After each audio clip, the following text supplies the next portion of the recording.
Opo.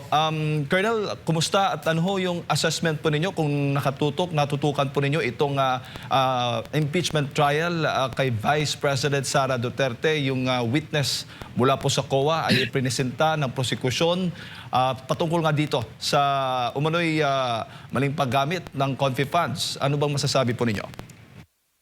Well, in ano no, in bits and pieces, nakita ko yung procedures dun sa impeachment trial kahapon.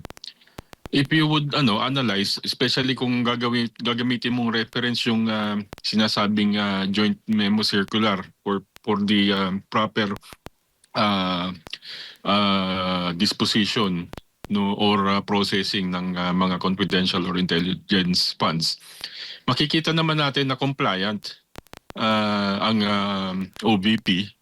Of course, merong mga findings but it does not necessarily follow na violations na yon. Kaya nga binibigyan ng notice kasi for them to correct yung mga posibleng nakita nung auditor na mga discrepancies dun sa kanilang nire-report.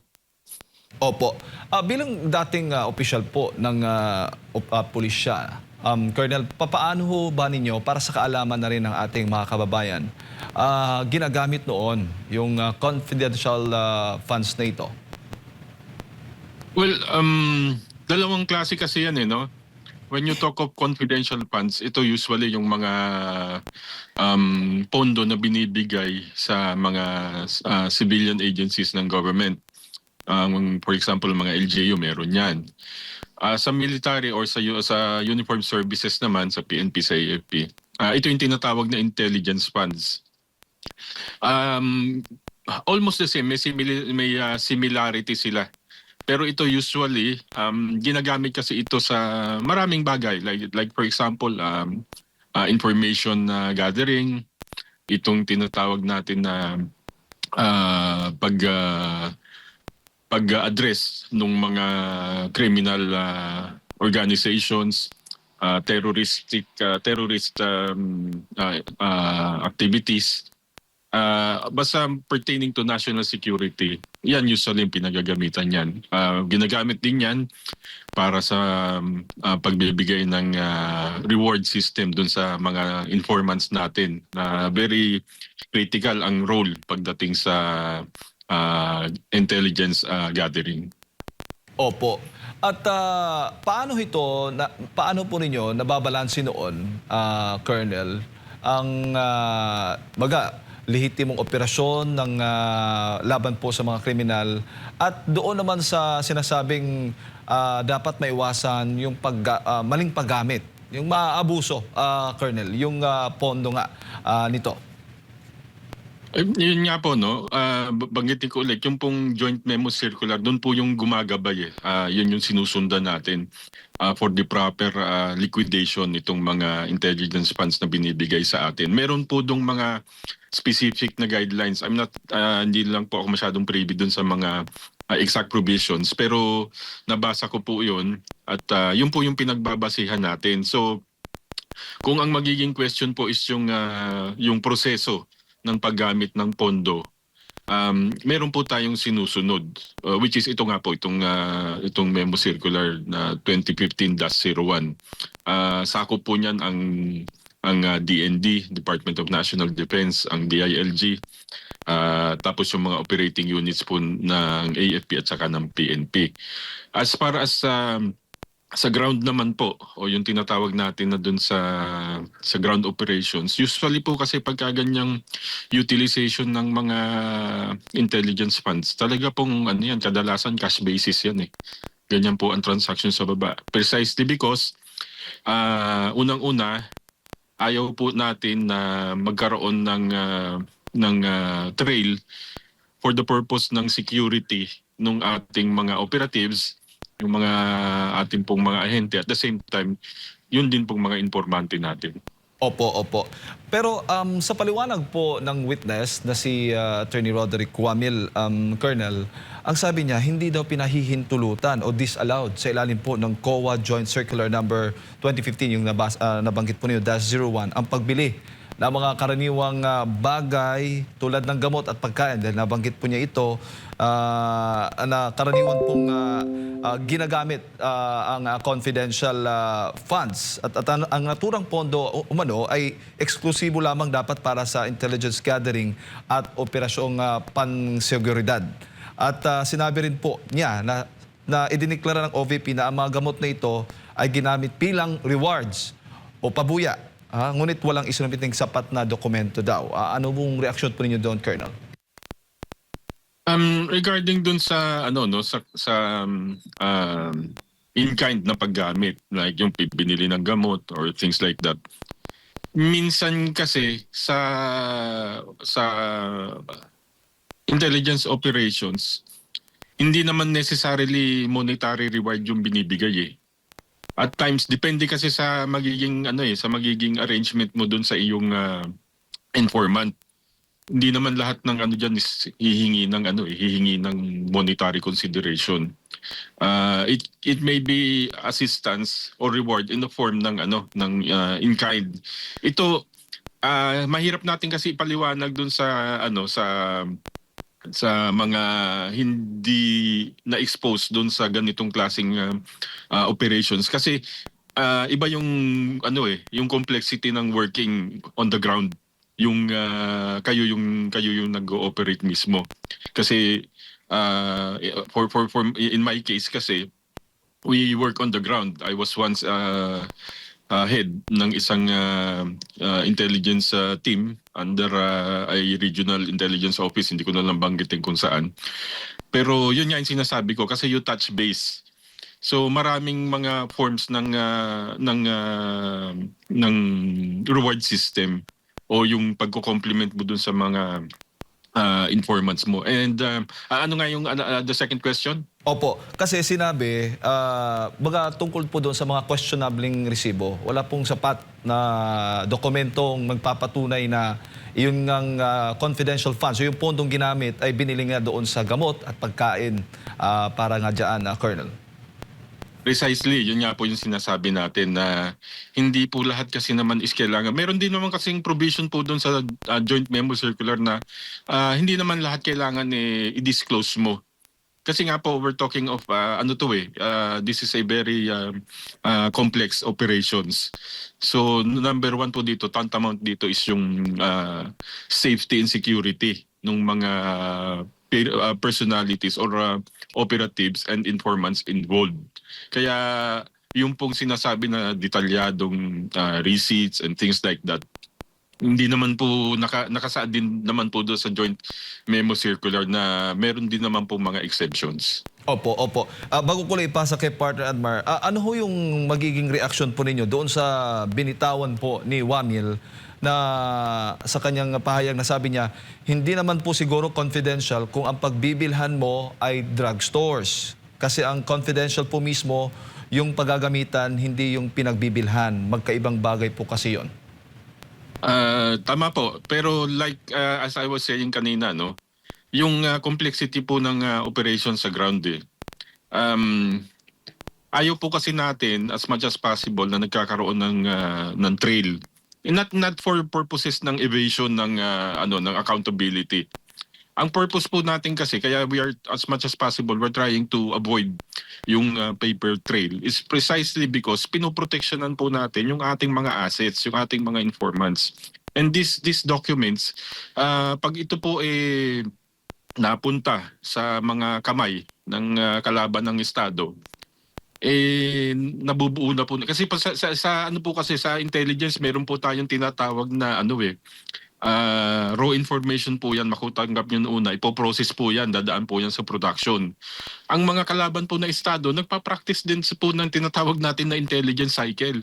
So nagagamit po nila yan at na-analyze nila yan. At nagkakaroon from that analysis, makakaroon po sila ng conclusion kung paano po nila makakounter yung mga measures or yung mga activities ng ating mga intelligence operatives and informants. Kaya po yung pong sinasabi na yung hindi naman importante kung anong buti kaya yun nga po yung sinasabi natin, we don't want to compromise in other words yung situation on the ground. Kaya po ganun yun. At saka yun po, maliwanag naman po dun sa Joint Memo Circular 2015-01 yung exemptions. Hindi po kailangan naman na i-detalye lahat ng nangyayari on the ground. Kaya nga po meron yung meron po tayong case operational plan or COPLAN. Nandun po yung mga detalye na hinahanap nila. Pero ito po kasi, depende rin po kasi sa security clearance para po makita po ninyo. Pero for purposes of auditing, klaro naman po ang 2015-01 na memo circular. Meron pong mga exemptions. Colonel, maayong buntag. Magandang umaga. Si Admar po ito. Sir, dito po sa paggamit ng confidential intel fund, lahat po ba ng paggagastusan nito considered as confidential? Well, good morning muna, Admar. Yeah, kasi kaya nga tinawag natin na na confidential funds 'yan. That is intended para talaga dun sa intelligence operations. So kung ano yung nakasaad dun sa sinubmit mo na requirements mo on your case operational plan, yun yung gagamitan mo. At the same time kasi yun nga sa pagproseso ng niyan ng pagli-liquidate niyan. Meron kang mga i-attach ng mga forms, not necessarily detailing. Yung hindi mo na kailangan ilagay yung detailed operations ninyo or activities na ginawa. And some documents, yung tinatawag natin na pro forma na, kumbaga na lang yung dikahon na ng mga forms as required. So as I've always been saying, sa ground kasi talaga usually ang operations talaga diyan cash basis. Opo. At sa inyo pong pag-assess doon po sa Nabulgar din kahapon na pinaglaanan ng confidential fund ng pangalawang Pangulo, anong masasabi niyo po rito? Lalo na yung pangangalaga sa mga kabataan. May question po ba tayo dito yung sa pangangalaga sa mga kabataan laban sa mga teroristang NPA at iba pa po? Colonel, dapat ba itong lagyan ng masamang kulay? Mabuti nabanggit mo yan na Brother Admar, ano? And during my time nung nasa intelligence group kami, we have to validate yung information na marami kasing nangyayari sa ating mga colleges and universities and even sa mga pa lang high school or yung elementary. Meron na nangyayari na tinatawag natin na teach-ins or yung indoctrinations.